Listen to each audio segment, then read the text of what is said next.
بسم الله الرحمن الرحيم عما يتساءلون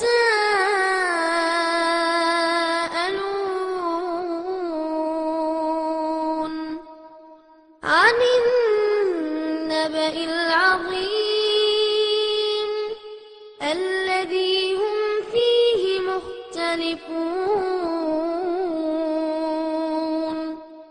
كلا سيعلمون ثم كلا سيعلمون ألم نجعل الأرض مهادا والجبال أوتادا وخلقناكم أزواجا وجعلنا نومكم سباتا وجعلنا الليل لباسا وجعلنا النهار معاشا. அஸ்ஸலாமு அலைக்கும் வரஹ்மத்துல்லாஹி வபரகாத்துஹு. அன்பிற்குரிய சகோதரர்களே, ஒரு முக்கியமான பருவத்தில் உள்ள அனைவரும் இங்கே கூடி அமர்ந்திருக்கிறோம். மனித வாழ்க்கையில் துவக்கத்தில் குழந்தை பருவம், ஒன்றுமே தெரியாத பருவம், முடிவில் முதுமை பருவம், தெரிந்தாலும் செயல்பட முடியாத பருவம், ரெண்டுக்கும் இடையில இளமை பருவம், இறைவன் கொடுத்த மிகப்பெரிய அருட்கொடையான ஒரு பருவம். சிந்தனையும் செயல்திறனும் இணைந்து ஓடி வருகிற ஒரு பருவம். மனித வாழ்க்கையின் பல்வேறு மாற்றங்கள், புரட்சிகள், உலகத்தினுடைய முன்னேற்றங்கள், கண்டுபிடிப்புகள் அனைத்தையும் உலகத்திற்கு வழங்கியிருக்கிற பருவம் இந்த பருவம். இந்த பருவம் குறித்த புரிதல் நம்மில் பலருக்கு இல்லாத காரணத்தினால் இந்த பருவத்தை எப்படி பயன்படுத்த வேண்டுமோ அப்படி நாம் பயன்படுத்த தவறி கொண்டிருக்கிறோம். நீங்கள் நமக்கு இடையில் பார்த்தீங்கன்னா பல பேர் இந்த நேரத்தை, காலத்தை பெரும்பாலும் கேளிக்கைகளில் தான் இளைஞர்களுடைய நேரம் கழிவதை பார்க்கிறோம். ஃபேஸ்புக்கில் அதிக நேரம் கழிகிறது, வாட்ஸ்அப்பில் கழிகிறது. அப்படி அதில் அவ்வளவு நேரத்தை செலவு பண்ணி என்ன தெரிஞ்சுக்கிட்டாங்க, என்ன ஆனாங்கன்னு பாருங்கள். எல்லாம் வீணாக தான் போயிருக்கும். ஒரு பிரயோஜனத்துக்கும் அது பெரிய ஒரு 10% பிரயோஜனம் சொல்லலாம். ஒரு 90% நீ என்ன சாப்பிட்ட, என்ன ட்ரெஸ்ஸாக போட்ட, அவன் என்ன பண்ணனா, இவன் என்ன பண்ணனா, ஊர் உலகத்தில் உள்ள நியூஸ் எல்லாம் அப்டேட்டாக வச்சுருப்போம் பாரு. அப்படின்னா என்ன, அதனால் என்னன்னு கேட்டு பாருங்கள். எல்லாத்தையும் தெரிஞ்சு வச்சு அப்படின்னு தொலைக்காட்சியில் போய் செய்தி வாசிக்க வேண்டியதான். அதுக்கு தான் பயன்படும். அந்த லெவலில் உள்ளவர்களாகத்தான் நம்முடைய நேரங்களை பெரும்பாலும் கழிக்கிறோம். இல்லைன்னு சொன்னால் ஏதாவது கடலை போடுறது, எங்கிட்டாவது ஏதாவது மாட்டுச்சுன்னா மீனை போட்டு, புழுவை போட்டு, தூண்டில் போட்டு அப்படியே மணிக்கணக்கில் உட்காந்து சாட்டிங்கிற பேரில் நான் அவங்கள்ட்ட சாட் பண்ணுறேன். அதில் சில பேர் இருக்கிறாங்க, ஆன்மீக ரீதியாக நாங்கள் தாவா பண்ணிக்கிட்டு இருந்தோம் அப்படிமா. என்னப்பா மணிக்கணக்கில் ஓடிச்சு அப்படின்னா, அந்த பிள்ளைக்கு தோத்து சொன்னேன் பாய், அது தௌஹீதை பற்றி எனக்கு நிறைய டவுட்டு கேட்டுச்சு, அந்த டவுட்டை கிளியர் பண்ணிக்கிட்டு இருந்தேன் பாய் அப்படின்னு சும்மா கதை இருக்கலாம். அதில் எத்தனை பேர்கிட்ட அவர் மற்ற வெளியில் தௌஹீதை சொல்லியிருப்பாருன்னு கேட்டு பாருங்கள். பக்கத்தில் உள்ள ஒருத்தர் தர்காவாதியாக இருப்பார், அல்லது இஸ்லாத்துக்கு எதிராக இருப்பார். இஸ்லாம் குறித்த அறிவே இல்லாத பல பேர் நம்முடைய நண்பர்களாக இருப்பாங்க. அவன்கிட்ட அல்லாஹ் ரசூல்னு வாயே திறந்துருக்க மாட்டான். ஆனால் யாரோ ஒரு பிள்ளை என்னன்னே தெரியாது அந்த ஃபேஸ்புக்கில் அந்த படத்தை ஏதாவது ஸ்டைலாக போட்டு விட்டுருச்சுன்னு வச்சுக்குவோம், அதையும் நம்பிக்கிட்டு, அதுதான் பெரிய விஷயம். அதில் இருக்கிறது உண்மை நம்புகிறான் பார்த்தீங்களா, எவ்வளோ பெரிய அறிவாளியாக இருப்பான். அவனும் உட்காந்து கடலை போட்டு கடைசியில் 6 மாதத்துக்கு பிறகு பார்த்தா உண்மை வெளியில் வரும்போது தான் தெரியும், ஆக இவன்ட்டையா இவ்வளோ நேரம் உட்காந்து கடலை போட்டோம், இந்த முசீபத்திலேயே பேசிக்கிட்டு இருந்தோம். இப்படி தான் நேரம் காலமும் ஓடிக்கிட்டு இருக்கு. ஆனால் அது தவிர்க்க 100% தவிர்க்க சொன்னால் தவிர்க்க இயலாது. 100% பெர்ஃபெக்டாக அதிலிருந்து ஒருத்தர் வெளியில் வந்துட முடியுமா, அந்த சிந்தனைகளே இல்லாமல் இருந்துட முடியுமா? கண்டிப்பாக முடியாது. அது சும்மா மேடைக்கு வேணால் சொல்லலாம். ஏன்னா அல்லாஹ்வுடைய தூதரே சொன்னாங்க, ஆதமுடைய மகன் மீது விபச்சாரத்தினுடைய ஒரு பங்கு எழுதப்பட்டு விட்டது. கத்தா அல்லாஹு அல ஜினா, விபச்சாரத்தினுடைய ஒரு பங்கு எழுதப்பட்டுருச்சு ஏதோ ஒரு வகையில். அது 100% பாலியல் குற்றமாக இருக்கலாம், அல்லது பார்வை ரீதியான பாலியல் குற்றமாக இருக்கலாம், அல்லது செவிப்புலன் வழியான பாலியல் குற்றமாக இருக்கலாம், அல்லது தொடுதல் வழியான பாலியல் குற்றமாக இருக்கலாம். ஏதோ ஒரு வகையில் அதில் டச் பண்ணாமல் மனுஷன் 100% பெர்ஃபெக்டாக விலகி வர்றதுங்கிறது சாத்தியம் இல்லை. முடிந்த வரைக்கும் தன்னை கண்ட்ரோல் செய்து கொள்ளவும் முடிந்த வரைக்கும் தன்னை அதிலிருந்து பாதுகாத்துக் கொள்ளவும் நாம் முயற்சி எடுக்க வேண்டுமே தவிர முழுக்க முழுக்க அதில் போய் வீழ்ந்து விடக்கூடாது. அதிலே இன்பம் காண நினைத்தவர்கள் பெரும்பாலும் தங்களுடைய வாழ்க்கையை தொலைத்து விடுகிறார்கள். பல நேரங்களில் நம்முடைய நேரமும் காலமும் அதிலே தொலைந்து கொண்டிருக்கிறது. இதில் தொலைஞ்சதுக்கு பிறகு பின்னாடி நம்ம அதை மீட்டெடுக்க முடியாது. இந்த பருவத்தை நீங்கள் வீணாக்கிட்டீங்க, கண்டிப்பாக 10 வருஷம் கழிச்சு அப்போ பேசுவீங்க, நான் அப்பமே அப்படிம்பாரு. அன்னைக்கே சரியா படிச்சிருந்தா, எங்க அத்தா அன்னைக்கே சொன்னாரு, எங்க அண்ணன் அன்னைக்கே படிச்சு சொன்னான். அதெல்லாம் எப்போ தெரியும்? 45 வயசுக்கு பிறகு தெரியும். 55 வயசுக்கு பிறகு பேசிக்கிட்டு இருப்போம். அப்படி பேசி பிரயோஜனம் இல்லை தானே. அதுக்கு தான் இந்த மாதிரியான அமர்வுகளை எல்லாம் ஏற்படுத்துறதுக்கான காரணம் என்னன்னு கேட்டா, இந்த நிமிடத்தை பயனுள்ளதாக ஆக்குவது எப்படி. நாளை நாளை நாளை என்று நாளையை குறித்தே சிந்தித்துக் கொண்டிருக்கிறவர்கள் சில பேர், நேற்று நேற்று நேற்று என்று நேற்றை பற்றி நினைத்து கொண்டிருப்பவர்கள் பல பேர். நேற்றையும் நாளையும் விட இன்று என்ன, இப்பொழுது என்ன, இந்த நிமிடம் என்ன, நம்ம கையில் இருக்கிறது இது மட்டும்தான். நாளைக்கு இருக்குமா இருக்காதா சொல்ல முடியாது, உத்தரவாதம் கிடையாது. நாளைக்கு நான் இருந்தாலும் இருக்கலாம், இல்லாமலும் போய்விடலாம், உத்தரவாதமே கிடையாது. நேற்றைக்கு நடந்ததை நினைத்து கொண்டே இருப்பதனால் நன்மை விளைந்து விடுமா, அதுவும் கிடையாது. அதனால இப்ப இருக்கிற கரண்ட் நிமிஷத்தை இப்படி பயன்படுத்துறது, அதுக்கு நம்மை தயார்படுத்துவது எப்படி, அதற்கான சிந்தனைகளை இளைஞர் பருவத்தினத்திலே விதைப்பதற்காகத்தான் இது போன்ற அமர்வுகளை ஏற்படுத்துகிறோம். இப்பொழுது நாம உங்களை எல்லாம் அழைத்திருப்பதற்கான முக்கியமான காரணம் என்ன? நம்முடைய கைகளில் இஸ்லாம் என்ற ஒரு அற்புதமான கொள்கை இருக்கிறது, அற்புதமான ஒரு மார்க்கம், ஒரு வாழ்க்கை நெறி இருக்கிறது. இந்த வாழ்க்கை நெறிக்கு இணையாக உலகத்தில் எந்த நெறியும் நீங்கள் காட்ட முடியாது, எப்படிப்பட்ட சித்தாந்தத்தையும் நீங்கள் காட்டவே முடியாது. அற்புதமான தூதருடைய வழிகாட்டுதல் இருக்கிறது. நபிகள் நாயகம் ஸல்லல்லாஹு அலைஹி வஸல்லம் அவர்கள் என்ற ஒரு உலகத்திற்கான முன்மாதிரியை நாம் கையில் வைத்திருக்கிறோம். இந்த முன்மாதிரியை உலகத்திலே கொண்டு வந்து நீங்கள் நிறுத்தினார், இஸ்லாம் என்ற வாழ்க்கை நெறியை உலகத்திலே நீங்கள் எடுத்து காட்டினார். உலகத்திற்கு அதனால் ஏற்படக்கூடிய நன்மைகள் வார்த்தைகளில் சொல்லிவிட முடியாது. எதை எடுத்தாலும் உலகத்திற்கு நன்மை. அதில் அதை பயன்படுத்துகிறவர்கள் இந்த உலகத்திலேயும் நன்மை அடைவார்கள், நாளை மறுமையிலேயும் நன்மை அடைவார்கள். அவருடைய பொருளாதாரத்திற்கு நன்மை, அவருடைய மானத்திற்கு நன்மை, அவருடைய மரியாதைக்கு நன்மை, அவருடைய பகுத்தறிவுக்கு நன்மை, அவருடைய குடும்பத்திற்கு நன்மை, அவருடைய வியாபாரத்திற்கு நன்மை, அவருடைய உடல் ஆரோக்கியத்திற்கு நன்மை, நன்மை நன்மை என்று அதை திறக்கிற அனைத்து பக்கங்களிலேயும் உலகத்திற்கு நன்மைகளை வாரி வழங்குகிற ஒரு மார்க்கம் இஸ்லாம் என்ற மார்க்கம். ஆனால் இந்த செய்தி உலகத்திற்கு சொல்லப்படவில்லை. அதுல பல விஷயங்கள் தப்பு தீமை அப்படிதான் சொல்லி வச்சிருக்கிறாங்க. உலகம் அப்படி அதை எப்படி பார்க்குதுன்னு கேட்டா, இஸ்லாம்ங்கிறத அது ஒரு தீமையான கொள்கையாக, தப்பான கொள்கையாக, இஸ்லாத்தை கடைபிடிக்கிறவன் ஒரு வெறியனாக, ஒரு பயங்கரவாதியாக, அதனால் உலகத்திற்கு கேடு செய்யக்கூடியவனாக உலகம் பார்க்கிறது. ஆனால் உண்மையில இருக்கிறது உலகத்திற்கான தீர்வு, பிரச்சனைகளுக்கான தடுமாறிக்கிட்டு இருக்கிறவன் இதை கொண்டு போய் கொடுத்தீங்கன்னா நிஜமா இதை ஃபாலோ பண்ணுனா அவன் உண்மையிலே தடுமாற்றத்திலிருந்து வெளியில வந்துட முடியும்.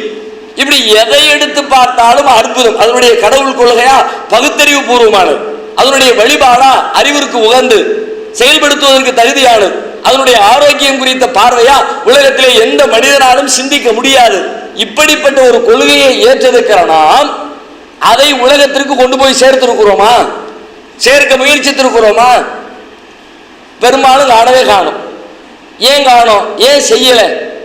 எதனால இந்த வேலையை செய்யல? செய்யணுமா இல்லையானா செய்யத்தான் வேணும். பக்கத்தில் ஒருத்தர் மஞ்சக்காமால நோயில படுத்து கிடக்கிறாரு, கடுமையா கண்ணெல்லாம் உடம்பெல்லாம் மஞ்ச பூத்து போய் இருக்குது.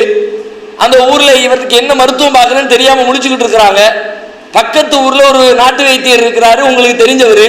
இதுக்கு முன்னாடி பல பேருக்கு இந்த மஞ்சக்காமாலைக்கு மருந்து கொடுத்து சரி பண்ணி இருக்கிறாரு. அவருக்கு போன ஆட்கள் எல்லாம் 10 நாள்ல ரிலீஃப் ஆகி வெளியில வந்திருக்கிறாங்க. நல்லா தெரியுது. பக்கத்துல உட்கார்ந்து இருக்கிற உங்களுடைய வேலை என்ன? எல்லாரும் தெரியாம தத்தளிக்கும் போது நீங்க சொல்லணுமா இல்லையா? ஏன் போ அந்த வைத்தியம் போ, அழகா மருந்து கொடுப்பாரு, 10 நாள்ல கியூர் ஆயிரும். எத்தனை பேர் கியூர் பண்ணி நான் பார்த்திருக்கிறேன், சொல்லணுமா இல்லையா? அந்த வேலை தான் இந்த இஸ்லாத்தை மற்றவர்களுக்கு எடுத்து சொல்வதும் அதற்கு நிகரானது. இதை செய்கிற நாம் அதை செய்யவில்லை. பக்கத்தில் உட்கார்ந்துட்டு இது மாதிரி மருத்துவத்துக்கு உதவி கேட்டால் உதவி செய்கிற நாம், படிப்பிற்கு உதவி கேட்டால் உதவி செய்கிற நாம், வேறு ஏதேனும் உலகியல் ரீதியான உதவிகளை கேட்டால் உதவிகளை செய்கிற நாம், அவர்களை இந்த உலகத்திலே இருக்கிற எல்லா பிரச்சனைகளுக்குமான தீர்வை கையில் வைத்திருக்கிற இஸ்லாம் என்பதை எடுத்து சொல்லி இதை ஏற்றுக்கொள் என்று சொல்லி இருக்கிறோமா? சொன்னவர்கள் ரொம்ப ரொம்ப கம்மி. நீங்க ஒவ்வொருத்தரும் உங்க நெஞ்சில கை வச்சு கேளுங்க. நமக்கு இடையில இஸ்லாத்தை கடைபிடிக்காததனால் என்னென்ன தீமைகள்லாம் இருக்கு நல்லாவே தெரியும்.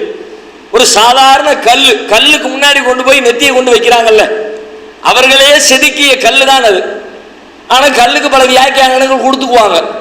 மனுஷனுடைய பகுத்தறி, மனுஷன் என்பது உலகத்திலே பெரிய ஜீனியஸ், பெரிய அற்புதமான ஒரு படைப்பு மனுஷன் தான். மனுஷனுக்கு நிகராக ஒன்றும் கிடையாது. எவ்வளவுதான் வேற எந்த படைப்பை பார்த்து பிரமிச்சாலும் மனிதன் என்ற படைப்பை போல பிரமிக்க தகுந்த படைப்பு உலகத்துல ஒண்ணும் கிடையாது. யானை ரொம்ப பிரம்மாண்டமா இருக்குது, ஆனா மனுஷனோட கம்பேர் பண்ணுனா ஒரு கைத்தடியில யானை இழுத்துட்டு வந்துடுறானே, ஒரு சத்தத்துல யானையை உட்கார வச்சிடறானே, யானை கூட்டத்தை வழி நடத்துறானே, அந்த யானையால் மனுஷனை வழிநடத்த முடியுமா? பலம் நிறைந்தது யானை, ஆனால் யானையை வழிநடத்துகிற ஆற்றல் மனிதனுக்கு இருக்கிறது, மனிதனை வழிநடத்துகிற அறிவு யானைக்கு இல்லை. இப்படி எதை வேணாலும் எடுத்துங்க, எல்லாத்தையும் விட மனிதன் தான் ஜீனியஸ், மனிதன் பெரிய அறிவாளி, மனிதன் தான் அற்புதம், மனிதனுக்காகத்தான் எல்லாம். அல்லாஹ் அப்படித்தான் சொல்றான், உல்லதி கலகலக்கும் ஆஃபில்லர்லி ஜமீஆ, பூமியில் இருக்கிற அனைத்தையும் உங்களுக்காகவே அவன் படைத்திருக்கிறான். அல்லாஹ் அப்படி சொல்லி காட்டுகிறான். அப்ப எல்லாவற்றுக்கும் மேலான அற்புதமானவன் மனிதன். மனிதனுக்கு கீழே தான் அனைத்தும், உலகத்திலே இருக்கிற அனைத்தும் என்கிற பொழுது இந்த மனிதன் அவனால் படைக்கப்பட்டது, அவனை விட மட்டமான ஒன்றை அவனே செதுக்கி வைத்துக் கொண்டு அதனுடைய கால்களில் போய் விழுந்து தலையை கொண்டு போய் நெற்றியை கொண்டு போய் வைத்து, கடவுளே நீதான் என்னை காப்பாற்ற வேண்டும் என்று ஒரு கல்லை நோக்கி கையேந்தி அழுது பிரார்த்தித்துக் கொண்டிருக்கிறார்களே, இவர்களுக்கு நாம் பாடம் நடத்தினோமா? இது கல் என்பதை சொல்லிக் கொடுத்தோமா? சொல்லிக் கொடுக்கிற கடமை எனக்கு இருக்கா இல்லையா? மஞ்ச காமாலையில் விழுந்து கிடக்கிறவனுக்கு மஞ்ச காமாலைக்கு மருந்து சொல்ற கடமை எனக்கு இருக்குன்னு நான் நினைக்கிறேன். இவ்வளவு மனுஷன் இருக்கிற விலை மதிக்க முடியாதது அறிவு தானே. மானமும் மரியாதை இந்த அறிவுக்கு நிகரா ஒண்ணு இருக்குதா? இன்னும் சிந்திச்சு பாருங்க, எல்லாத்தையும் விட மனுஷன் பெருசு, மனுஷன் பெருசுங்கிறமே ஏன்? மனுஷனுக்கு மட்டும்தான் இந்த சிந்திக்கிற அறிவு இருக்கு, அதனால தானே பெருசு. வேற என்ன காரணம்? மனுஷன் அப்பா கரலக்கட்டையை தூக்குனாம்னா அப்படியா மனுஷன் பெருசு? அப்படி பார்த்தா பல பேருக்கு கரலக்கட்டையை தூக்க முடியாத, அவர் தம்பல்ஸை தூக்கி அடிச்சு அப்படி சொல்ற ஏத்தி வச்சிருப்பாரு பாரு, அதனாலயா? அவர் படுத்துக்கிட்டு தூக்குனாருன்னு வச்சு அப்படி செஸ்ட தூக்கி நிப்பாட்டி வச்சிருப்பாரு, அதுக்கா? எதுக்கு? அவர் மூக்க பாரியா எவ்வளவு நீளமா இருக்கு, கத்தி மூக்கு, அதுக்கா? கால அழகுக்கா, கை அழகுக்கா, உடல் திறனுக்கா, ஹேர் ஸ்டைலுக்கா, பேச்சுடைய திறமைக்கா? எதனால் மனிதன் சிறந்தவன்? மனிதனுடைய குரலாலா? இதை விட அழகான குரல் எத்தனையோ உயிரினங்களுக்கு இருக்கிறது. மனிதனுடைய பலத்தாலா? இதை விட சிறந்த பலமுடைய படைப்புகள் 1000 இருக்கிறது. மனிதனுடைய உழைக்கும் திறனாலா? அப்படி பார்த்தா மிஷின் எல்லாம் மனுஷனை விட சூப்பரா வேலை செய்யுது. 24 hours ரெஸ்டே விடாம வேலை செய்யுது. இவன் 2 hours மேல ரெஸ்ட் கொடுக்க வேண்டியது இருக்கு. குடுக்கலாட்டி டிமிக்கி கொடுத்துறான். பள்ளிக்கூடத்தில் உட்காரவே வச்சிருந்தா கூட வாத்தியார் பாடம் எடுத்துக்கிட்டே இருப்பார், நீ நடத்திக்கிட்டே நான் தூங்கிக்கிட்டே இருக்கும். தூங்குறமா இல்லையா? ஏன் ரெஸ்ட் எடுக்காம, ரெஸ்டே கொடுக்காம பாடம் நடத்தினா நடத்திட்டு போ, சும்மா உட்கார்ந்துருக்க வேலை. இன்னும் சொல்ல போனா அது வேலைன்னா சொல்ல முடியும், உட்கார்ந்து கேட்கறது வேலை இல்லை தானே. சும்மா அப்படி சொல்லிக்கிட்டே இருக்கணுமே, கேட்டுக்கிட்டே இருப்பேன், அப்படியாவது இருக்காங்க தானே. கேட்க கூட மாட்டோம், உட்கார்ந்துருப்பாங்க. பிசிக்கலா பாடி எங்க இருக்கும், மென்டலா எங்கேயோ எடுத்து சுத்தி விடுவோம். நீ பேசிட்டு போ, அதெல்லாம் எனக்கு தேவையில்லை, நான் முக்கியமான ஒரு மேட்டரை சிந்திச்சுக்கிட்டு இருக்கேன். அதுக்கு கூட நம்மிடத்துல தகுதி இல்லை, திறமை இல்லை. இதை விட அற்புதமா கேமரா அந்த வேலையை செய்யும். எல்லாரும் பேசணும்ல, பேசுறது பூரா சொல்லுங்க, நீங்க சொல்லுவீங்களா? இது சொல்லுமே. உங்கள்கிட்ட கேட்டா பாய் ஒரு நிறைய வசனங்கள்லாம் சொன்னாரு. என்ன வசனப்பா சொன்னார் பாய்? நிறைய சொன்னாரு பாய், நிறைய குரான்ல 4 பாயிண்ட் சொல்லுவோம், ஒரு 5 பாயிண்ட் சொல்லுவோம், ஒரு 10 பாயிண்ட் சொல்லுவோம், அவ்வளவுதானே. அதை தாண்டி சொன்னா அவரே திரும்ப சொன்னா கூட சொல்லுவாரா? அவரே 1 மணி நேரம் என்ன சொன்னாரோ அதை அப்படியே ரிப்பீட் பண்ணுங்க, சொல்ல முடியாது. என்னையே நான் பேசுறது திரும்ப என்ன சொல்ல சொல்லுங்க. இவ்வளவு நேரம் 10 நிமிஷம் தானே பேசியிருப்பாங்க, 10 நிமிஷம் தான் ஆயிருக்குது. திரும்ப சொல்ல சொன்னா முடிய மாட்டேங்குது. ஆனா முன்னாடி இருக்க கேமரா 1 இன்ச்சு விடல. நான் கையை எப்படி ஆட்டுனா அதே மாதிரி ஆட்டு, நான் கண்ணை எப்படி தூக்கணும் அதே மாதிரி தூக்குது, நான் பேசும்போது எப்படி முறைச்சு அதே மாதிரி முறைக்குது, நான் என்ன வார்த்தைகளை பயன்படுத்துறேன் அதே பயன்படுத்துது. ஒன்னும் விடலையே, என் கையை விடல, காலை விடல, கண்ணை விடல, மூக்கை விடல, சொல்ல விடல, நான் மூச்சை இழுத்து விட்டேன் அதை கூட அது விடல, எல்லாத்தையும் ரெக்கார்ட் பண்ணிடுச்சு. அந்த வகையில் ஒப்பிட்டால் மனிதன் சிறிது, கேமரா பெரிது. பார்வையால் நம்மை விட சிறந்த பார்வை படைத்த விலங்குகள் இருக்கிறது. பல கிலோமீட்டர்களுக்கு பார்க்கிற ஆற்றல் படைத்த விலங்குகள் இருக்கிறது. மனுஷனுக்கு அவ்வளவு தூரத்துக்கு பார்க்க முடியல. அப்ப எதனால் பெரிது மனிதன்? அறிவால் பெரிது, பகுத்து உணர்கிற சிந்தனையால் பெரிது. அதற்கு நிகரான ஆற்றலோ அறிவோ உலகத்தில் வேறு எதற்கும் வழங்கப்படவில்லை, அதனால் தானே பெரிது.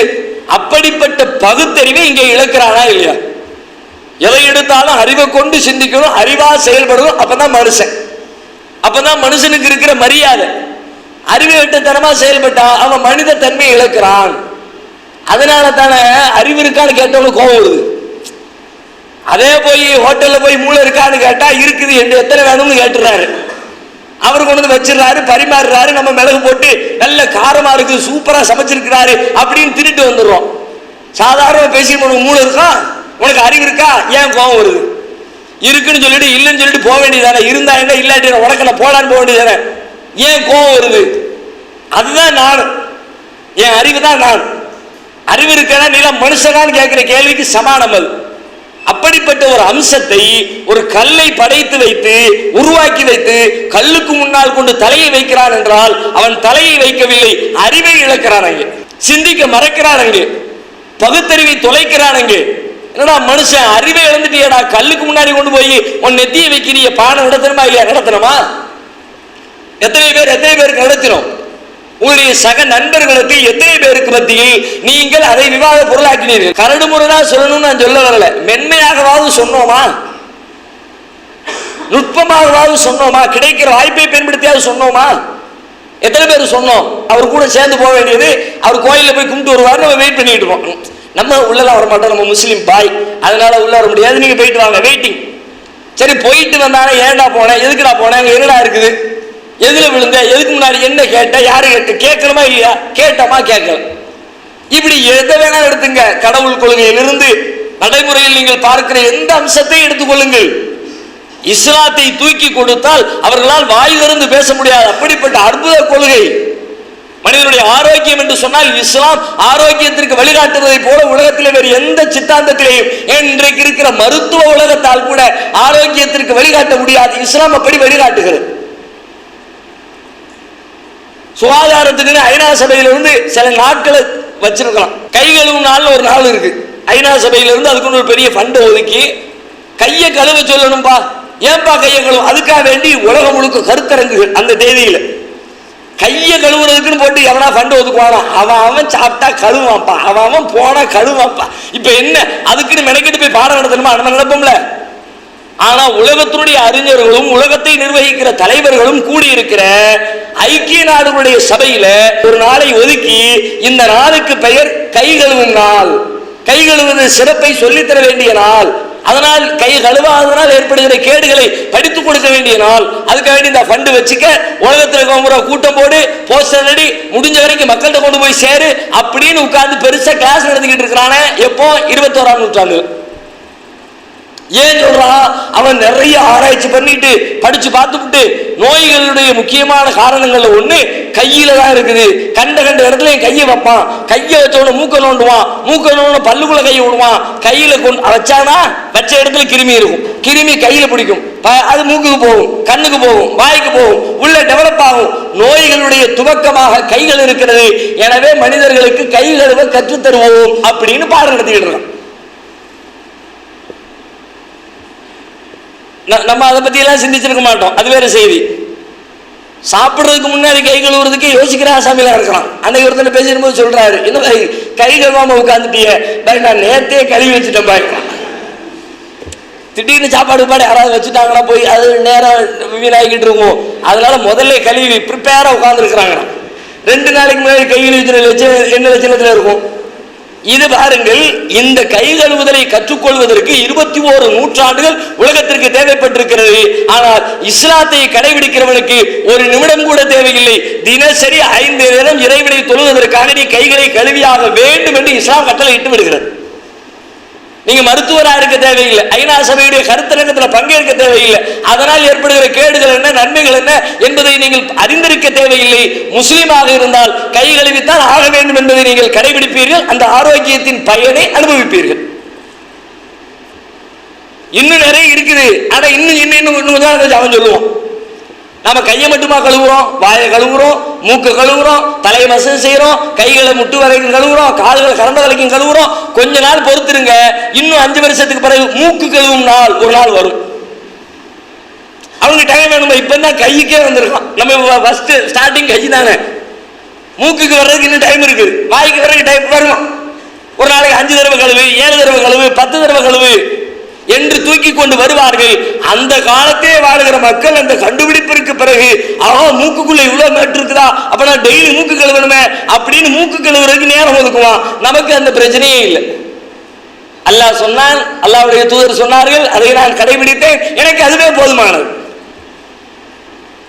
இப்படி ஆரோக்கியத்தினுடைய அனைத்து கூறுகளை என் வாய் கழுவுறதும் போது கூட இப்ப பாருங்க, நிறைய பஞ்சாயத்துகளுடைய பின்னணியில வாய் இருக்குது. குடும்ப பஞ்சாயத்துல குடும்ப பஞ்சாயத்து வருது பத்திலா, கணவன் மனைவிக்கு இடையில சிக்கல், சண்டை, விவாகரத்து. என்ன காரணத்துக்கு தான் சண்டைக்கு வர்றானே சொல்ல முடியாது. அப்படியெல்லாம் நிறைய காரணம் வரும். குறிப்பா சாப்பாட்டு விஷயத்துல நிறைய பஞ்சாயத்து வரும். டேஸ்டாவே இல்லை, ஆக்கவே தெரியல, உப்பு இல்லை, புளி இல்லை, நிறைய வருமா? அதெல்லாம் சொல்லுவாங்க. அதெல்லாம் சண்டை போடுறதுக்குரிய காரணம் இல்லை. ஆனா மனுஷன் சண்டை போட்டுக்கிட்டு இருக்கான் அந்த காரணத்தை எல்லாம் வச்சுக்கிட்டு. இப்ப பாருங்க, ரசூலுல்லாஹ் சொல்றாங்க, வாயை நல்ல கழுவு. எப்படி கழுவணுங்கிறது செஞ்சும் காட்டுறாங்க. நபிகள் நாயகம் ஸல்லல்லாஹு அலைஹி வஸல்லம் அவர்கள் வாய் கொப்பளிப்பார்கள், வாயை சுத்தம் செய்வார்கள். ஹதீஸ்ல வருகிறது, தனது இரு விரல்களை வாய்க்குள்ள விட்டு ரசூலுல்லாஹ் வாயை சுத்தம் பண்ணும் பொழுது அரபியில் அப்படியே வருகிறது, என்று சத்தம் வரும். கையை விட்டா வருமா இல்லையா? அவ விட்டு நாக்கை விட்டு தேய்க்கும் பொழுது சத்தம் வரும்ல, கீழே வரைக்கும் இறங்குச்சுன்னு வச்சுக்குவோம், அது ஒரு வகையான ஒரு சவுண்டு ஒன்று வரும். ரசூலுல்லாஹ் அப்படி நாக்கை சுத்தப்படுத்துவாங்க. நாக்கு அழகா ஒருத்தன் சுத்தம் பண்ணி வச்சிருந்தாங்கன்னா சாப்பிட்ற சாப்பாடெல்லாம் டேஸ்டா தெரியும். பல பேருக்கு சாப்பிட்றதுல டேஸ்ட் தெரியாம போறதுக்கு என்ன காரணம்னா நாக்கு கிளியரா இல்லை. அதுல கண்டது வெளியதையும் போட்டு போட்டு போட்டு போட்டு அடைச்சி ஒண்ணுக்கு மேல ஒண்ணு, ஒண்ணுக்கு மேல ஒண்ணு, ஒண்ணுக்கு மேல ஒண்ணு.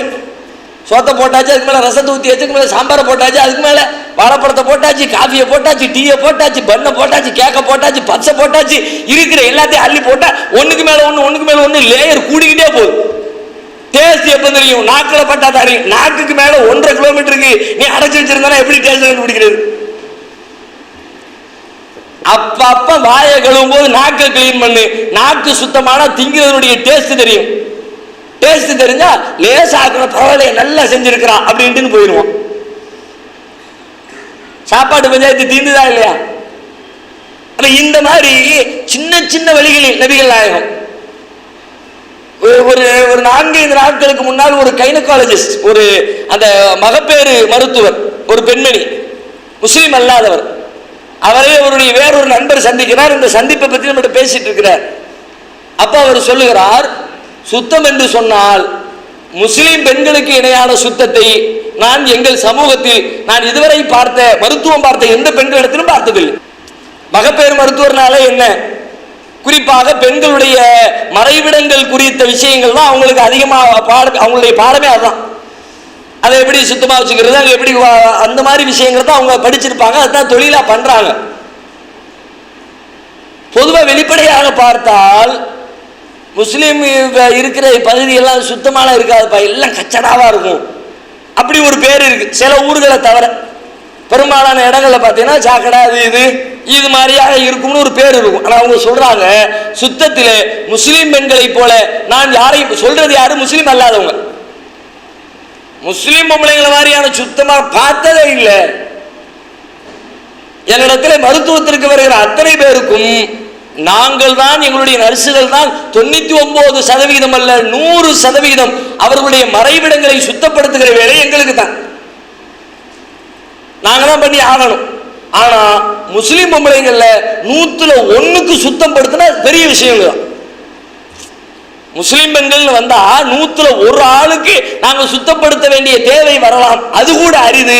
அந்த அளவிற்கு அவர்கள் எப்பொழுது பார்த்தாலும் சுத்தமாக இருக்கிறார்கள். முஸ்லீம் அல்லாத பெண்களை பார்க்கிற பொழுது அப்படிப்பட்ட சுத்தத்தை நான் எந்த பெண்ணிடத்திலையும் கண்டதில்லை. இது நான் மற்றவங்களை குறை சொல்றதுக்காண்டி சொல்லலை. மற்றவங்க எல்லாம் ரொம்ப மோசம், முஸ்லீம்னா ரொம்ப பெஸ்ட், அதுக்கு நான் சொல்ல வரல. இந்த நிலை ஏன் கிடைத்தது, எப்படி நடந்தது என்று கேட்டால் இஸ்லாம் அவர்களுக்கு சொல்லிக் கொடுத்த பாடம், அதனுடைய ரிசல்ட் தானே. அதனால் ஏற்படுகிற நன்மை என்ன, மருத்துவ ரீதியாக ஆரோக்கியம், அவ்வளவு பெரிய ஆரோக்கியம் கிடைக்கிறது. சாதாரண ஆரோக்கியம் இல்லை, அங்குதான் பால்வினை நோய்களுடைய கூடாரம் மறைவிடங்கள் தான், அங்கே தொற்றுகிற கிருமிகள் தான். ஒண்ணுக்கு இருந்துட்டு கழுவுன்னு இஸ்லாம் பாடம் சொல்லி தந்துச்சு. நமக்கு மட்டும்தான் அந்த கிஃப்ட், வேற யாருக்கும் கிஃப்டே இல்லை. முஸ்லீம் அல்லாத மக்களை பொறுத்தவரை பால்வினை நோய்களால் அதிகம் பாதிக்கப்படுகிறார்கள். மறை உறுப்பு பகுதியில் ஏற்படுகிற நோய் இருக்கிற அவ்வளவு நோய். ஏன் அவங்களுக்கு ஒண்ணுக்கு இருக்கிற ஒரு சாதாரண தண்ணி தானே, அவங்க பார்வையில தண்ணி தானே. இன்னும் சொல்ல போனா சில பேர் அதை மருந்தா கூட பார்த்துருக்குறாங்க. முஸ்லீம்களை யாரும் பார்க்க மாட்டாங்க. முஸ்லீம் இல்லாத மக்கள் டெய்லி காலை இத்தனை வயசு வரைக்கும் நீங்க வாழ்ந்தீங்க, உங்களுடைய வாழ்க்கையின் ரகசியம் என்னன்னு முன்னாள் பிரதமர் மொரார்ஜி தேசாய்ட்ட போய் கேட்டாங்க. அவர் சொன்னாரு, டெய்லி காலையில் எழுந்த உடனே நானே ஒண்ணுக்கு இருந்து நானே குடிச்சிருவேன். நல்ல வேலை, அந்த வரைக்கும் அவரை பாராட்டணும், நானே ஒண்ணுக்கு இருந்தாரு.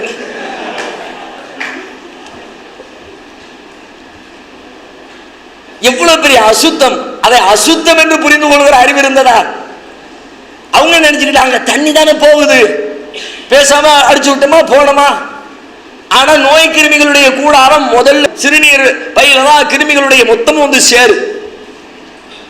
அதுல டாக்டர் போன உடனே ஃபர்ஸ்ட் உங்களுக்கு என்ன டெஸ்ட் எடுத்து கொடுக்க சொல்றாரு? திரும்ப திரும்ப காய்ச்சல் வருது டாக்டர் அப்படின்னு சொல்லியாச்சுன்னா, அப்படியா முதல்ல போய் ஒரு யூரின் டெஸ்ட் எடுத்துட்டு வந்துருங்க. அதுல எதுவும் சிக்கலையா பிளட் டெஸ்ட்டுக்கு போறாரு, அதுல எதுவும் சிக்கலையா மோஷன் டெஸ்ட்டுக்கு போறாரு. ஃபர்ஸ்ட் போறது என்ன? யூரின் தான் போறாரு. ஏன்? முதல்ல அதுலதான் தெரியும் கிருமிகள் அதிகமா இருக்கிறது அங்கதான். இவங்க பார்வையில என்ன, நாட்டம் வந்தா மட்டும்தான். அது என்ன கையில படவா செய்து பட்டாலும் காஞ்சிருதே, காஞ்ச பிறகு அதுக்கு என்ன, அவங்களுடைய ஃபீலிங். ஒரு மலத்தை பார்ப்பதை விட சிறுநீரை அதிக அருவருப்பாக பார்க்க வேண்டும். அதுல இருக்கிற கிருமியை விட இதுல கிருமி ஜாஸ்தி. ஆனா அவங்களுக்கு அது கண்ணுக்கு பார்த்தா என்ன தெரியுது? ஒண்ணும் தெரியல, அவ்வளவுதான் முடிஞ்சு போச்சு. அந்த சிறுநீர் வெளியில வந்து ஒட்டுது, அங்கங்க நிக்குது, அங்கிருந்து கிருமி உருவாகுது, அது அந்த இடத்துல தொற்றுது, கடைசியில் நோய்கள் பெரிய அளவுல உருவாகுது. அந்த நோயெல்லாம் உங்களுக்கு வரல. ஏன் வரல? அந்த செலவுலாம் மிச்சம் தானே. டாக்டர் போய் அதுக்குரிய செலவை நீங்க பார்த்தா, இன்னும் சொல்ல போனா முஸ்லீம் குடும்பங்கள்ல சம்பாதிக்கிற சம்பாத்தியத்தையும் மற்றவங்களோட ஒப்பிட்டு பார்த்தால் மற்றவங்க குடும்பத்தில் இருக்கிற எல்லாருமே உழைப்பார்கள். கணவன் மனைவி பெரும்பாலும் உழைப்பார்கள், பிள்ளைகளும் உழைப்பார்கள். ஆனா முஸ்லீம் குடும்பத்துல ஒரு தகப்பன் உழைச்சி வீட்டுல இருக்க 5 பேர் 6 பேரை காப்பாற்றுவாங்க. மனைவியை பெரும்பாலும் வேலைக்கு நம்ப மாட்டாங்கல்ல. எப்படி முடியுது? இன்னைக்கு இருக்கிற நடைமுறை வாழ்க்கை எடுத்துக்கிட்டா, முஸ்லீமா இருந்தாலும் முஸ்லீம் இல்லாதவராக இருந்தாலும் வீடு வாடகைக்கு எடுத்தா அவரும் வாடகை கொடுக்கணும், இவரும் வாடகை கொடுக்கணும். அவரும் சாப்பாட்டுக்கு செலவு பண்ணி இவரும் சாப்பாடு செலவு பண்ணணும். அவருக்கும் பருப்பு 80 ரூபா தான், இவருக்கும் பருப்பு 80 ரூபா தான். அவருக்கு அரிசி 50 ரூபா தான், இவருக்கு அரிசி 50 ரூபா தான். இவருக்கு மட்டும் அரபு நாட்டில் இருந்தோ எங்க இருந்தோ வந்து கொட்டிட போறது இல்லை. நடைமுறை வாழ்க்கையில என்னென்ன செலவெல்லாம் இருக்குதோ எல்லா செலவும் அவங்களுக்கு இருக்கிற மாதிரி இவங்களுக்கும் இருக்கு. ஆனா இவருக்கு என்ன, ஒரு ஆள் சம்பாதிச்சு மொத்த குடும்பம் ஓடிடுது. அவங்க 2 பேரும் சம்பாதிச்சாலும் இன்னும் பத்தலைங்கிறாங்க. என்ன காரணம்? இந்த மாதிரி உபரி செலவுகள் எல்லாம் பெரும்பாலும் முஸ்லிம்களுக்கு குறைந்து விடுகிறது. அவங்க சாப்பாட்டுக்கு அடிப்படை தேவைகளுக்கு போக மருத்துவத்துக்கு அதிகம் செலவு பண்ணணும். இவங்களுக்கு செலவு கம்மி. ஏன்? ஆரோக்கியத்தை பேணுகிற காரணத்தினால், சுகாதாரத்தை பேணுகிற காரணத்தினால், அதனால் ஏற்படுகிற நோய்களில் இருந்து காப்பாற்றப்படுகிறார்கள். செலவு தானா ஆட்டோமேட்டிக்கா குறைஞ்சது. நிறைய பட்டியல் போடலாம். ஒரு குடும்ப வாழ்க்கையில் இன்னைக்கு இந்தியாவில் ரகசியமாக நடக்கிற ஒரு தொழில், ஆனால் அதற்கு நிகராக பணம் கொளிக்கிற தொழில் ஒண்ணுமே கிடையாது. பயங்கரமா பணம் கொளிக்குது. என்ன தொழில் தெரியுமா? ஆண்மை குறைவுக்கு மருந்து கொடுக்குறான் பார்த்தீங்களா, அந்த தொழில். அங்கங்க சின்னதா பெருசான விளம்பரம் கிடையாது, இத்தனோடி கையளவுக்கு தான் நோட்டீஸ் ஒட்டி வச்சிருப்பான். ஆண்மை குறைவுக்கு மருந்து வழங்கப்படும், சிட்டுக்குருவி லேகியம், தங்கபஸ்வ லேகியம் இங்கே வழங்கப்படும், என்னத்தையும் அவனை போட்டு வச்சிருவான். அதுக்கு ஒரு 5-6 வரியை போட்டு விந்து முந்துகிறதா எப்படி சிலது அந்த குடும்ப வாழ்க்கையில் அதெல்லாம் போட்டு உடனே அணுகவும் முச்சுக்கட்டாம ரகசியமா போய் அடிக்கிட்டு வருவார். வெளியே தெரிஞ்சிடக்கூடாதுன்னு வீட்டுக்காரிட்ட கூட சொல்ல மாட்டான். எங்க அவன் நம்மளை மைனஸா நினைச்சிருவாளோ, இவன் மருந்து சாப்பிட்டு தான் வேலை ஓட்டுறான் போல இருக்கு, இல்லாட்டி இவனுக்கு தேராது போல அப்படின்னு நினைச்சிருவாளோ. வீட்டுக்காரிட்டையும் சொல்ல மாட்டான், வெளியில எவன்டையும் பகிர்ந்துக்க மாட்டான், நண்பன்ட்ட கூட கேட்க மாட்டான். ஏன்னா எல்லாருமே தன்னை பத்தி அந்த விஷயம், வேற எந்த விஷயத்துல நீ அறிவு கட்டவன் சொன்னா கூட ஒத்துக்கிறவன், நீ ஆம்பளை இல்லைன்னு சொன்னா ஒத்துக்கவே மாட்டான். அதுல ஒரு மைனஸ்னா தாங்கவே முடியாது, பதறுவான், துடி எவ்வளவு லட்சத்தை அள்ளி கொடுக்க தயார். அங்க உள்ள போனோம்னு என்னது கொடுப்பான்? ஒன்னும் கொடுக்க மாட்டான். வெத்து களிமண்ணை அள்ளித்தான் பேப்பர்ல சுருட்டி அதுக்கு லேகியம், அந்த லேகியம், பஸ்ப லேகியம் அப்படின்னு பேரை சொல்லி அனுப்பி விட்டுருவான். வாங்கிட்டு வந்து திம்மா, ஒன்னும் ரிசல்ட் இருக்காது. மண்ணள்ளி தின்னா எங்க இருக்கும்? அதுதான் இருக்கும், அந்த ரிசல்ட் தான் இருக்கும். ஆனா வெளியே சொல்லவே மாட்டான். ஏமாத்தி விட்டானே, இந்த டாக்டர்கிட்ட போனோம்னா இவன் இந்த டாக்டர்கிட்ட போயிருக்கான்டான்னு வெளியே தெரிஞ்சிரும்ல, அதுக்காக வேண்டி எத்தனை லட்சத்தை கொடுத்தாலும் வெளியே சொல்ல மாட்டான். உள்ள ரகசியமா அப்படி ஓடிக்கிட்டே இருக்கு. போய் நீங்க கணக்கெடுத்து பாருங்க. ஆண்மை குறைவுன்னு சின்னதா இத்தனோடி நோட்டீஸ் அடிச்சு ஓடிப்பானுல்ல, அவனுடைய ஹாஸ்பிட்டலில் போய் பாருங்க, அப்படி பணம் கொளிக்குது. கோடி கோடியா கொண்டு கொட்டுறானுவ. எவனும் வெளியே வரமாட்டேங்கிறான், கேஸ் கொடுக்க மாட்டேங்கிறான், மற்றதுக்கெல்லாம் கேஸை கொடுக்குறான். ஈமு கோழி பேரை சொல்லி ஏமாத்திட்டான் அப்படின்னு சொல்லி கேஸ் கொடுக்குறவன், ஃபைனான்ஸ் நடத்தி என்னை ஏமாத்திட்டான் அப்படின்னு கேஸ் கொடுக்குறவன், ஆண்மை குறைவுக்கு மருந்து தந்து என்னை ஏமாத்திட்டான் கொடுத்துருக்கானா? எல்லாத்துக்குமே வெக்கம். வேணாம், போயிட்டு போ. திருடனுக்கு தேல் கொட்டின மாதிரி, திருட வீட்டுக்குள்ள திருட வந்திருக்கான், அப்ப பார்க்க ஒரு தேல் கொடுத்துனா கத்துமானா அவன்? எம்மாடி வாயை திறந்தா வீட்டுக்காரன் முடிச்சுக்குவாங்க அப்படின்னு வாயை குத்துவான்ல. அதே மாதிரி வெளியே தெரிஞ்சிருமே பயந்துக்கிட்டு இவன் உள்ளுக்குள்ளே காரியத்தை முடிச்சுட்டு போய்கிட்டே இருக்கான். ஆனால் இந்த சிக்கலில் பெருவாரியாக முஸ்லிம்கள் சிக்கவில்லை. நான் சொல்லுகிற விஷயத்தை தவறாக புரிந்து கொள்ளக்கூடாது. ஏதோ முஸ்லீம் அல்லாதவர்களை மட்டம் தட்டுவதாகவோ, முஸ்லீம் அல்லாதவர்கள் எல்லாம் கீழானவர்கள் என்று சொல்வதாகவோ பொருள் அல்ல. உண்மையை புரிந்து கொள்வதற்கு சில விளக்கம், அவ்வளவுதான். பெரும்பாலும் இந்த சிக்கல்ல போய் சிக்கிறதுல 5% 10% கூட முஸ்லீம்கள் இருக்க மாட்டாங்க. மற்றவங்க தான் பெரும்பாலும் போய் விடுவாங்க. என்ன காரணம் அப்படின்னு பார்த்தால், சின்ன வயசுல 1 வயசு 1.5 வயசு 2 வயசு 3 வயசா இருக்கும் பொழுது அவங்க சின்ன வயசுலயே நமக்கு கத்னா பண்ணி விட்டுறாங்களா, அந்த கத்னாவில் இருக்கு மேட்டு. அதனால நமக்கு அந்த சிக்கல், அந்த டவுட்டே வர்றதில்லை. முஸ்லீம் ஆண்களுக்கு பெரியவர்களுக்கு பெரும்பாலும் அதை நோக்கி போக வேண்டும் என்ற தேவையே வர்றதில்லை. என்ன காரணம் அப்படின்னா, பொதுவாகவே அது ஆண் உறுப்புங்கிறது ரொம்ப மறை உறுப்பு தானே.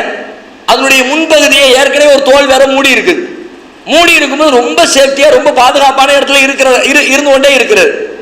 அப்படி இருந்து கொண்டிருப்பது குடும்ப வாழ்க்கையில் ஈடுபடுகிற பொழுது அதனோடு வேறொரு பொருள் உரச நேரத்தில் கூச்சத்தினால் உடனடியாக இருந்து வெளிப்பட்டு விடுகிறது. இது பொதுவா எல்லாத்துக்கும் உள்ள பிரச்சனை. எப்போதும் மூடி போட்டு கவர் பண்ணி வச்சிருந்தது திடீர்னு ஏதோ ஒரு பொருள் பட்ட உடனே உடனடியாக விந்து வெளிப்பட்டு விடுகிறது. குடும்ப வாழ்க்கையில மனைவியை திருப்திப்படுத்த முடியல, அவ ஒரு மாதிரியா பாக்குறா, என்னடா அப்படிங்கிற மாதிரி இவர் ரொம்ப மனசு உடஞ்சு போயிடுறாரு. ஆனா அதை ஹத்னா பண்றாங்க சின்ன வயசுல இருந்து. இவனுக்கும் ஹத்னா பண்றதுக்கு முன்னாடி அப்படிதான் இருக்கும். பண்ணின புதுசுல அதுல துணி படும் பாத்தீங்கன்னா ரொம்ப கூச்சமா இருக்கும். நீங்க பண்ண பயன்களை பாருங்க, இப்ப வெளியே சொல்லாம பண்ணிடுறாங்க. ஒரு 10 வருஷத்துக்கு முந்தி எல்லாம் எப்படி இருந்துச்சு, எல்லாம் பேனர் கட்டி எல்லாம் கத்தனை பண்ணிக்கிட்டு இருந்தாங்க. அப்ப பூரா அப்படியே பயில பிடிச்சிக்கிட்டே அலைவானோ,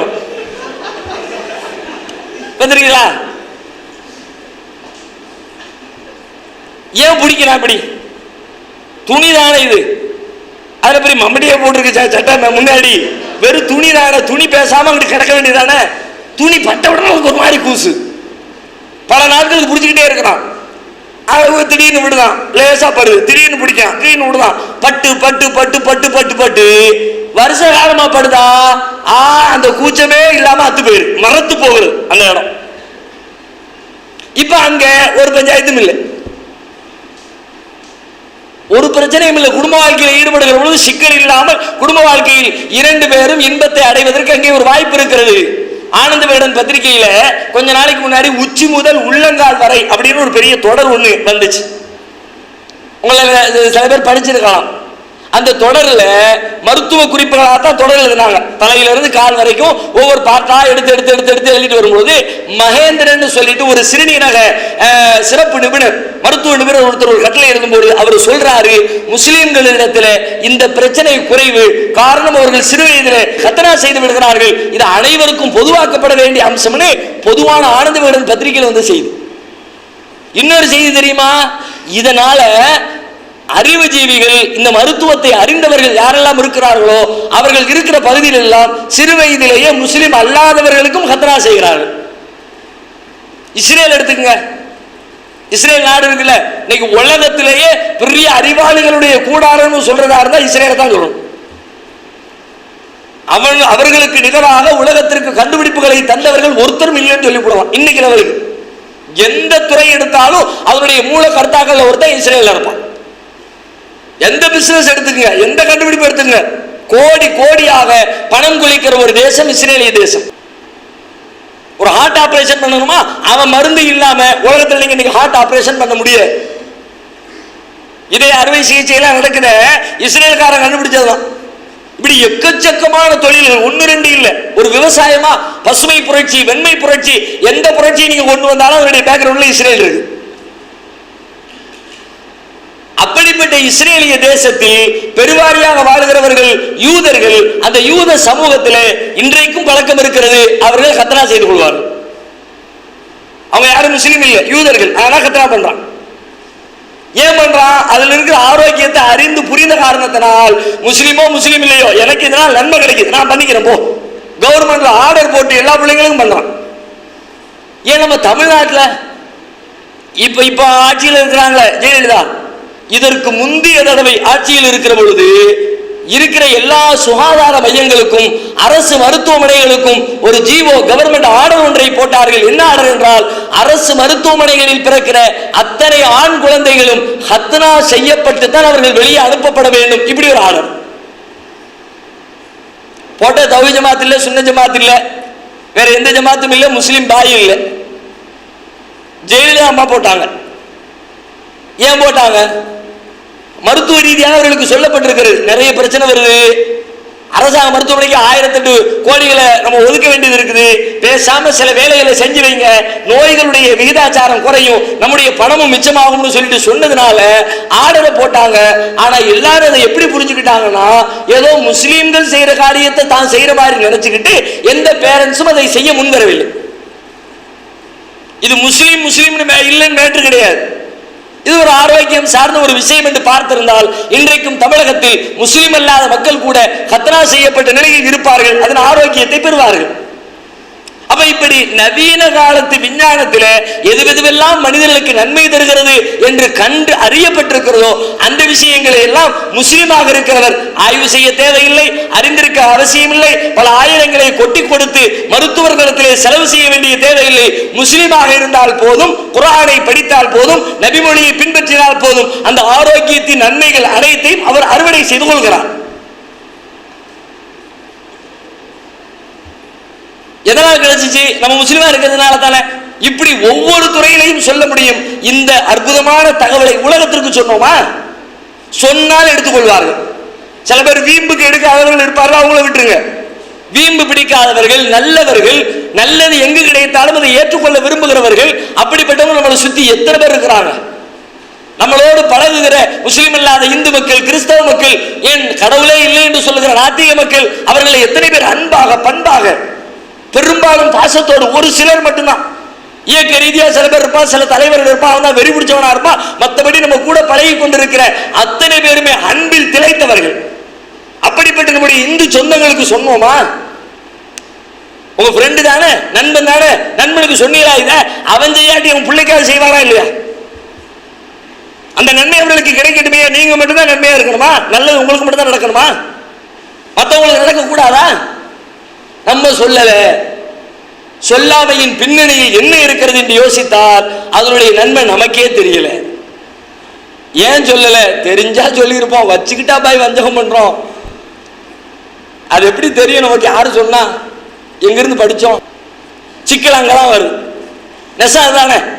பல பேருக்கு சொல்லணும் என்ற விருப்பம் இருந்தால் என்னத்த தெரியாத, என்னத்த சொல்றது, எப்படி சொல்றது? அறியாமைதான் இதன் பின்னணியிலே பல விஷயங்களை சொல்லாமல் அற்புதமான ஒரு வாழ்க்கை நெறி எங்கள் கரங்களில் இருக்கிறது. இதை நீங்கள் கடைபிடித்தால் உங்களுக்கு நன்மை, உங்கள் பிள்ளைகளுக்கு நன்மை, உங்கள் பொருளுக்கு நன்மை, உங்கள் அறிவுக்கு நன்மை, உங்கள் அளவுக்கு நன்மை, உங்கள் ஆரோக்கியத்திற்கு நன்மை, உங்கள் சமூகத்திற்கு நன்மை. அத்தனை நன்மைகளின் குவியல் எங்களிடத்தில் இருக்கிறது என்று அதை அடுத்தவர்களுக்கு அள்ளி கொடுக்க முடியாமல் இருப்பதன் பின்னணியிலே அதை நாம் அறிந்து கொள்ளாமல் இருக்கிறோம் என்ற காரணம் இருக்கிறது. இன்று நம்மை பல பேர் முஸ்லிம்களாக இருப்பது இஸ்லாம் குறித்த அறிவின் காரணமாக அல்ல, என்னுடைய தாயும் தந்தையும் முஸ்லிமாக இருந்தால் என்ற காரணத்தினால். வேற என்ன காரணம் சொல்லுங்க பார்க்கலாம். இப்பவே ஒரு பேப்பரை கொடுத்து எழுத சொல்லுவோம், நீங்கள் ஏன் முஸ்லிமாக இருக்கிறீர்கள், எப்படி முஸ்லிமாக இருக்கிறீர்கள், அந்த பதிலை எழுதணும் அப்படின்னு ஒரு பேப்பரை கொடுத்து எழுத சொன்னா கொஞ்சம் யோசிச்சு பாருங்க, நீங்க என்ன பதில் எழுதுவீங்க? என்ன பாய் டக்குன்னு இப்படி கேட்டு விட்டிய? ஏன் முஸ்லீம், எப்படி முஸ்லீமா? ஏன்னா எங்கள் அப்பா முஸ்லீமு, எங்கள் அம்மா முஸ்லீமு, எங்கள் தாத்தா முஸ்லீமு, எங்கள் நன்னா நன்னி பாட்டி எல்லா முஸ்லீமு, 5 தலைமுறையா முஸ்லீமு, என்ன கேட்டு விட்டீங்க கேள்வி அப்படிமோ. வேற என்ன பதில் வச்சிருப்போம்? இந்த கேள்விக்கு நம்ம பல பேரிடத்தில் இருக்கிற பதில் என்ன? இறைவனிடத்தில் இந்த பதில் ஏற்கப்படும் என்று நினைக்கிறீர்களா? உங்கள் பெற்றோர் முஸ்லிமாக இருப்பதனால் உலகத்தின் பார்வையில் நீங்கள் முஸ்லிமாக இருக்கலாம். உலகத்தின் பார்வையில், அரசின் பார்வையில், பள்ளிக்கூடத்தின் பார்வையில், கல்லூரியின் பார்வையில் நீங்களும் முஸ்லிம். ஏன் ஃபில் பண்ணது உங்க பேரண்ட்ஸ் முஸ்லிம் டிக் அடிச்சு விட்டாங்க. ரேஷன் கார்டுல பேர் டிக் பண்ணி விட்டாங்க. அவங்க முஸ்லீம், அவங்க முஸ்லீம்னா அவங்க தான் முஸ்லீம், அல்லாஹ்விடத்தில் நீங்க முஸ்லீம் ஆக மாட்டீர்கள். நீங்கள் எப்பொழுது முஸ்லீமாக இஸ்லாம் என்றால் என்ன என்பதை நீங்கள் விளங்கி நீங்கள் கடைபிடிக்கிற பொழுது அப்பொழுதுதான் இறைவனின் பார்வையில் நீங்கள் முஸ்லீம்களாக ஏற்கப்படுவீர்கள். இஸ்லாம் உங்களுக்கு தெரிந்தால் நீங்கள் கடைபிடிப்பீர்கள். நீங்கள் கடைபிடிப்பதை பார்த்தால் மற்றவர்களும் சேர்ந்து கடைபிடிக்க வருவார்கள். கடைபிடிக்க வேண்டும், அதுதான் இது அவருடைய பிரதானமான நோக்கம். இஸ்லாம் என்பது மற்றவர்கள் நினைப்பதை போல 10ஓடு 11 என்று சொல்லுகிற ஒரு மதம் அல்ல. இது ஒரு வாழ்க்கை நெறி, ஒரு வழிமுறை, வாழ்வியல் வழிமுறை. படிக்கின்ற ஒவ்வொரு பக்கங்களிலேயும் சுவை, அறிவு, எதை படிச்சாலும் அப்படி தீர்க்கமாக, எதை சொன்னாலும் அவ்வளவு முழுமையாக, அப்படிப்பட்ட அற்புதமான வாழ்க்கை நெறிய நாம் அறிந்து புரிந்து உலகத்திற்கு சொல்ல நினைக்கிற பொழுது அதனுடைய நன்மைகளை நாமும் மறுபடி செய்யலாம், பிற மக்களுக்கும் அந்த நன்மைகளை நாம் பரிசீலிக்கலாம். அதற்கான பருவம் இந்த பருவம். இப்ப நீங்க அந்த வேலையை செய்யலாட்டி வேற எப்பவும் செய்ய மாட்டீங்க. நம்மோடு இருக்கிற நம்முடைய பெரியவர்கள் பல பேர் இந்த வேலையை செய்யல. காரணம் என்னன்னா அவங்களுடைய இளமை பருவத்தில் அதில் ஆர்வம் காட்டல. அதை படிக்கவோ ஆய்வு செய்யவோ உங்க நேரம் ஒதுக்கல. நீங்க படிக்கணும். உங்களிடத்தில் நாங்கள் வைக்கிற ஒரே கோரிக்கை, இஸ்லாம் என்றால் என்ன என்று நீங்கள் படியுங்கள். முஸ்லீமாக இருந்தாலும் படியுங்கள், முஸ்லீம் அல்லாதவர்களும் படியுங்கள், இந்துக்களும் படியுங்கள், கிறிஸ்தவர்களும் படியுங்கள், இஸ்லாத்தை படியுங்கள், படித்து தெரியுங்கள். என் அப்பா சொன்னார், என் அம்மா சொன்னார், என் தாய் தந்தை சொன்னார் என்று யார் சொன்னதையும் இஸ்லாம் என்று ஏற்காதீர்கள், கடைபிடிக்காதீர்கள், பின்பற்றாதீர்கள். இஸ்லாம் என்றால் என்ன என்பதை பார்த்து படித்து உணர்ந்து சிந்தித்து பின்பற்றுங்கள். அப்படி பின்பற்றாததுனால இஸ்லாத்துக்கே தப்பான வடிவம் ஆயிடுச்சு. எங்க அப்பா சொன்னார், அவர் இஷ்டத்துக்கு என்னதோ ஒன்று சொல்லிட்டு போக, நான் அதை இஸ்லாம் என்று கடைபிடிக்கிறேன். இஸ்லாத்திற்கே அவ பெயர். தர்காவில் போய் என்ன ஊத்துறேன், ஏன்பா ஊத்துற, எங்க அப்பா ஊத்துனார், எங்க தாத்தா ஊத்துனார். இஸ்லாத்தை பார்த்துட்டு ஓடுறாரு. ஓ, நம்ம கோயில போய் என்ன ஊத்துவோமே, பாய் தர்காவில் போய் என்ன ஊத்துறாரு. ஓகே, ரெண்டும் கணக்கு டீல். நம்மள மாதிரி தான் அவர் ஒரு மதம், நம்ம ஒரு மதம், அவ்வளவுதான். நம்ம பிள்ளையார் சாமியை கூப்பிட்டோம்னா அவர் அல்லா சாமியை கூப்பிடுவார், அவ்வளவுதானே. சமநிலையில் வைக்கப்பட்டிருக்கிறது. இஸ்லாமும் முஸ்லீம் அல்லாத மக்களுடைய பார்வையில அது நம்மள மாதிரி அவர் மாதிரி நாம, அது ஒண்ணு இது ஒண்ணு. அப்படியா? இஸ்லாத்தை அப்படி நீங்க ஒப்பிட முடியுமா? எந்த வகையிலும் ஒப்பிட முடியாது. ஆனால் ஒப்பிடுகிற வகையில ஆக்கிவிட்டோம். இஸ்லாத்தை படிக்காத காரணத்தினால், அவர் சொன்னார் இவர் சொன்னார் என்று முன்னோர்களை பின்பற்றிய காரணத்தினால் இஸ்லாத்திற்கு ஒரு தப்பான சித்திரத்தை உண்டாக்கிவிட்டோம். எதை எடுத்தாலும் ஒப்பீடு. ஒரு திருமணம் செய்தால் ஆடம்பரமாக மற்றவர்கள் செய்கிறார்கள், அதே போல முஸ்லிம்களும் செய்கிறார்கள். அவர்கள் சிலைகளை நிற்க வைத்து வணங்கினார், நம்முடையவர்கள் மனிதர்களை கபர்களை படுக்க வைத்து வணங்கி கொண்டிருக்கிறார்கள். அவர்களும் சிலைகளுக்கு மாலை, இங்கே கபர்களுக்கு மாலை, அங்கே சிலைகளுக்கு பட்டாடை, இங்கே கபர்களுக்கு பட்டாடை, அங்கேயும் பிரசாதம், இங்கேயும் அது போன்ற பொருட்கள். இவை அனைத்தும் ஒழிக்கப்பட்டு தூய இஸ்லாம் உலகத்திற்கு அறிமுகப்படுத்தப்பட வேண்டும் என்று சொன்னால் இஸ்லாம் என்றால் என்ன என்பதை பார்த்து படித்து நான் சொல்வது உட்பட, நாங்கள் சொல்வது உட்பட எதையும் பின்பற்றார்கள். நாங்களும் கேரண்டி கிடையாது. நானும் தப்பா சொல்லலாம், தௌஹீத் ஜமாத்தும் தப்பாக சொல்லிவிடலாம். கரெக்டா 100% சொல்லுவோம்னு உத்தரவாதம் கிடையாது. எல்லா மனிதர்கள் தான். ஆனால் அல்லாஹ் சரியாக சொல்லுவான், அல்லாஹ்வுடைய தூதர் சரியாக சொல்வார்கள். அதை பாருங்கள், உங்களுக்கு நிறைய வாய்ப்பு இருக்கிறது. இணையதளங்களில் இன்றைக்கு இஸ்லாம் குறித்த தகவல்கள் கொட்டி கிடக்கிறது. திருமறை குர்ஆனை தினசரி திறந்து படியுங்கள். படிப்பதற்கு நேரம் ஒதுக்குங்கள். நபிகளாருடைய போதனைகளை படிப்பதற்கு நேரம் ஒதுக்குங்கள். ஒரு காலம் இருந்தது, உலகத்திற்கு விஞ்ஞான வாசல்களை திறந்து கொடுத்தது இஸ்லாமிய சமுதாயம். இன்றைக்கு முஸ்லிம்களுக்கும் அறிவுக்கும் சம்பந்தமில்லை என்று காத தூரம் விலகி இருக்கிறோம். திருமறை குர்ஆனை படிக்க ஆரம்பித்தால் உலகத்திற்கு நீங்கள் விஞ்ஞானத்தையும் சொல்லிக் கொடுக்கலாம். டெங்கு காய்ச்சல் வந்துச்சு சமீபத்தில். டெங்கு காய்ச்சலுடைய பின்னணியில நாடு முழுக்க மக்கள் நிறைய பேர் பாதிக்கப்பட்டார்கள். அதனுடைய காரணங்கள்ல ஒரு காரணமாக நம்முடைய இந்திய சுகாதாரத்துறை அறிவித்த ஒன்று. டெல்லியில இருந்து அந்த டெங்கு காய்ச்சல் நாடு முழுக்க ஓடிக்கிட்டு இருக்கும்போது தவளைகளை கொல்லாதீர்கள் அப்படின்னு ஒரு ஆர்டர் போட்டாங்க. ஆனால் பரவலா மக்கள் மத்தியில பிளாஷ் ஆகல, செய்தி போகல. தவளையை கொல்லாதீங்க, என்னப்பா தவளைக்கு இதுக்கு என்னப்பா சம்பந்தம் அப்படின்னு பார்த்தா, இந்த கிருமியை உண்டாக்குகிற அந்த கிருமிகளை அழிக்கின்ற தின்னுகிற உணவாக உண்ணுவது தவளைகள் உண்ணுகின்றன. மனுஷனுக்கு இந்த நோயை உண்டாக்குகிற இந்த கிருமிகளுடைய அந்த கிருமிகள் தான் தவளைக்கு உணவா இருக்குது.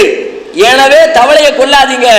தவளை நிறைய இருந்துச்சுன்னா கிருமியை தின்னுவிடும், கிருமி காலியாயிடுச்சுன்னா நோய் குறைஞ்சிரும்.